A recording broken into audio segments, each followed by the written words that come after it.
तो कहानी शुरू होती है एक लड़के को दिखाते हुए जिसका नाम अदरीन था। वो बहुत परेशान जमीन पर बेड से टेक लगाकर बैठा हुआ था।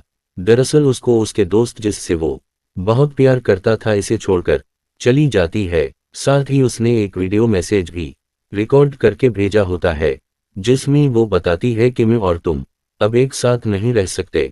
मैं से भी हमारी बीच में कुछ ठीक नहीं है, तो मैं तुमसे ब्रेकअप रिश्ते को खत्म करना चाहती हूँ। अदरीन इसका मसीहा मैसेज सुनकर बहुत ज्यादा परेशान हो जाता है क्योंकि वो उसे बहुत पसंद करता था। साथ ही एक बार में चला जाता है जहां पर वो खूब शराब पीता है। उसने इतनी ज्यादा शराब पी ली थी कि अब वो अपने होश में भी नहीं रहता, उसे चला भी नहीं जा रहा था। तो भी उसे संभालने बारह में एक काम करने वाली लड़की आती है जिसका नाम बेदाना होता है। अदरीनस से अपनी गाड़ी पे नहीं चलाई जाती तो उसी लिए फबयाना उसे अपने घर ले जाती है। रात को वो एक सोकर जब सुबह उठता है तो वो फैदियाना से भी ना बात की, ऐसे ही अपनी घर चला गया था। ये बात हरियाणा को बहुत अजीब लगती है। वो सोचती है कि देखो जरा, रात को मैंने उसकी मदद की, इसने मुझे थैंक यू शुक्रिया तक नहीं कहा। मगर जल्दी शाम में अदरीन को अपनी गलती के बारे में पता चल गया था कि उसी से अभियाना का शुक्रिया अदा करना चाहिए था।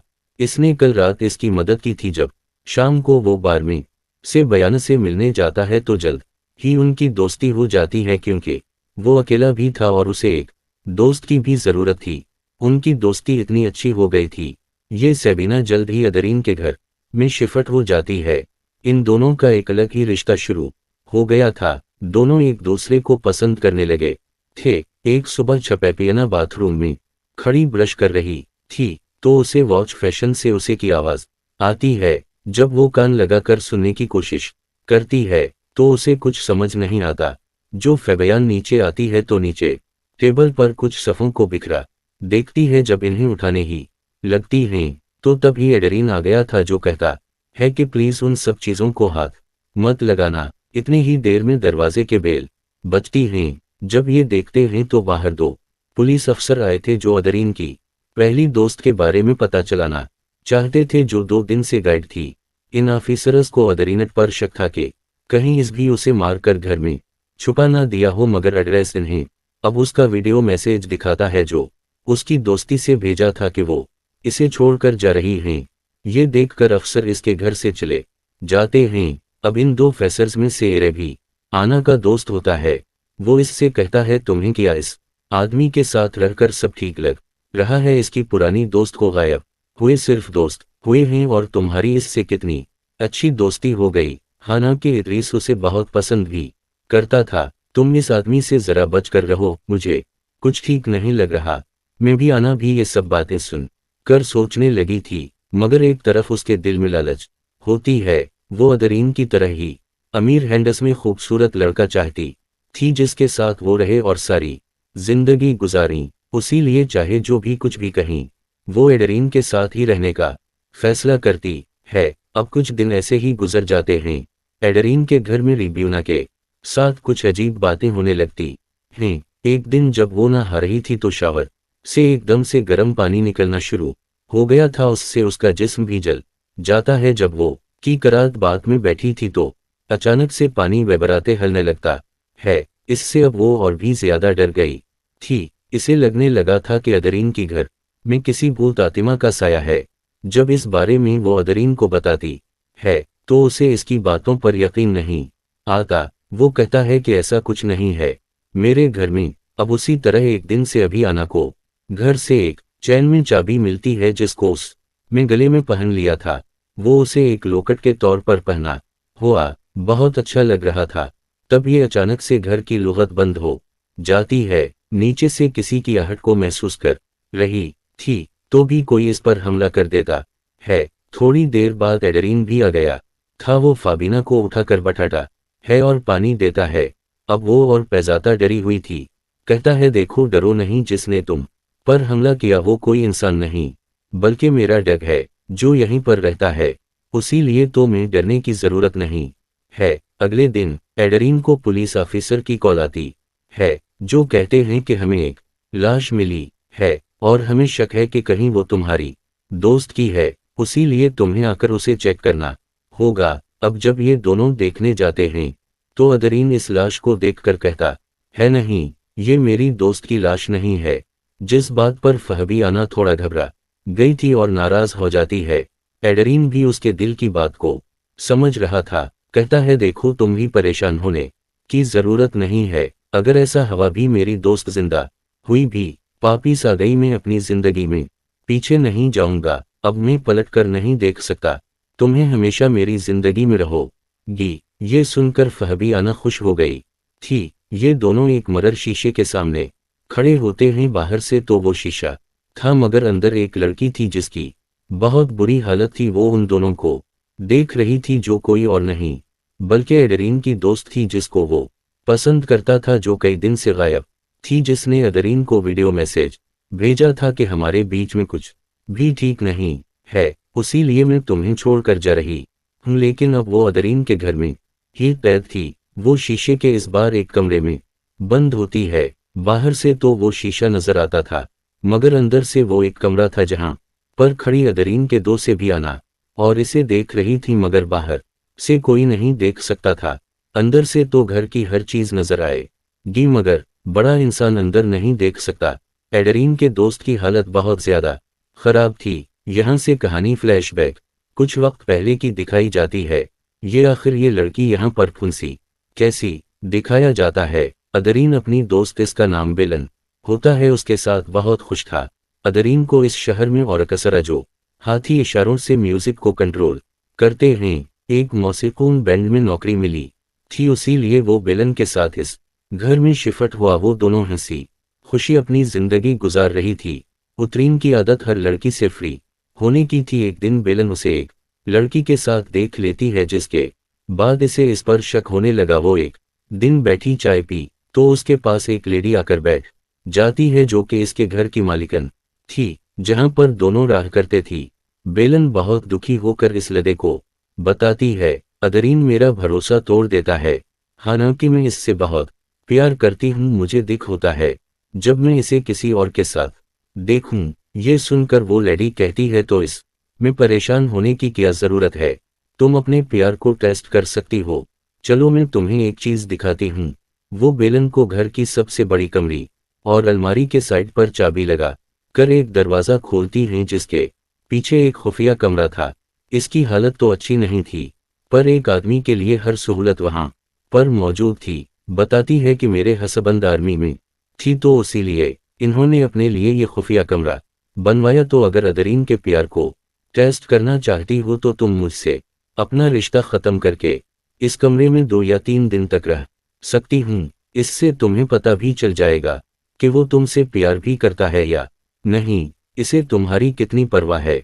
को ये अदा बहुत अच्छा लगता है। वो अब अपने सारे सामान को बैक करके एडरीन के लिए वीडियो मैसेज रिकॉर्ड करती है कि मैं तुम्हें छोड़कर जा रही हूँ, और आकर इस कमरे में खुद को बंद कर ली। मगर कुछ देर के बाद ही बिलियन को याद आता है कि जिस चाबी से ये दरवाजे खुलता है बाहर ही रह गई। बेलन बहुत ज्यादा परेशान हो गई थी। अब वो जल्दी से फोन करके एडरीन को बताना चाहती थी, मगर फोन में सिग्नल्स भी नहीं थी।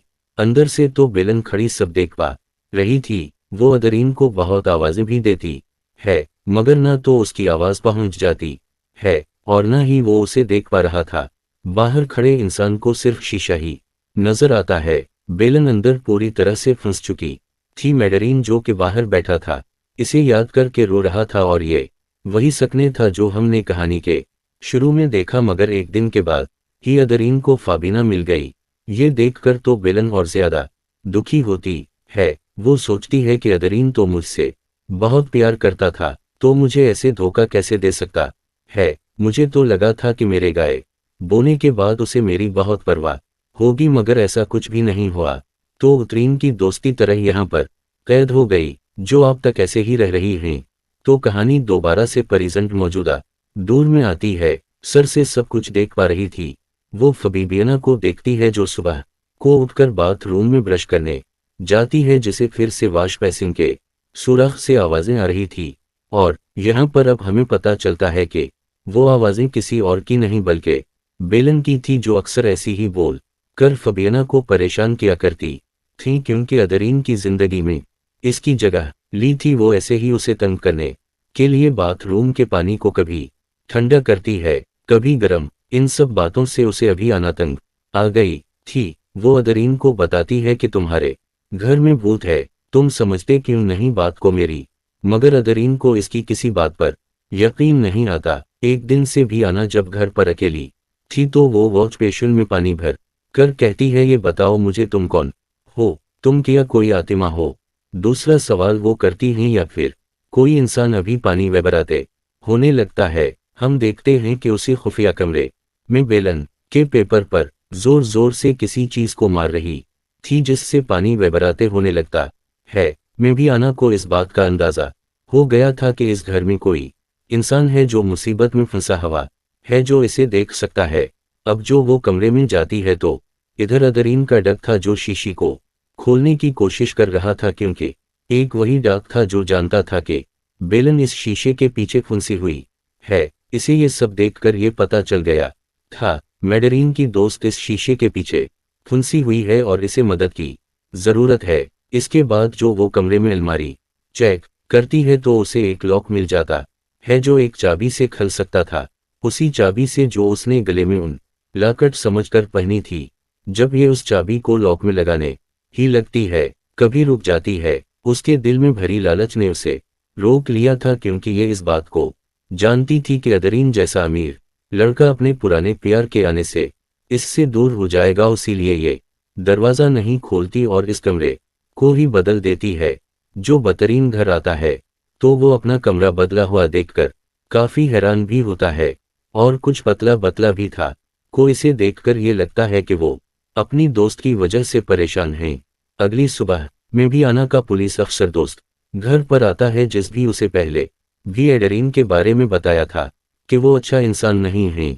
तो फिर बयान को लाकर अदरीन की लड़की के साथ तस्वीरें दिखाता है, जिसे देखकर फिर भी आना भी अब समझ गई थी एडरीन अच्छा लड़का नहीं है।